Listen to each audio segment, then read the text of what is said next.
வலி தாங்க முடியல ராணிமா. அம்மா சரி இரு இரு இரு, பொறுமையாயிரு பொறுமையாயிரு. என்ன பண்ற? பாரு, கொஞ்சம் பொறுமையா பாரு. இப்ப பாரு, இந்த எலுமிச்சை பழத்தை 2ஆ கட் பண்ணிட்டேனா? கிராம்பு இதுல 1 2. இந்த பாரு, எலுமிச்சை பழத்துக்கு ஒரு குணம் இருக்கு, கிராம்புக்கு ஒரு குணம் இருக்கு.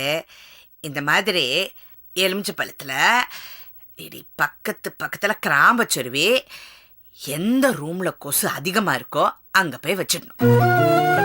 வச்சிட்டா கொசு ஓடி போயிடும். எண்ணி 1/2 மணி நேரத்துல நீ பாரு, கொசு வருதா இல்லையான்னு நீயே என்கிட்ட வந்து சொல்லுவ. கொண்டு போய் ஒன்னு ரூம்ல வை, இன்னொன்னு ஹால்ல வை. ராத்திரி பூரா கொசுவே வராது. போ. நிஜமாவா சொல்ற?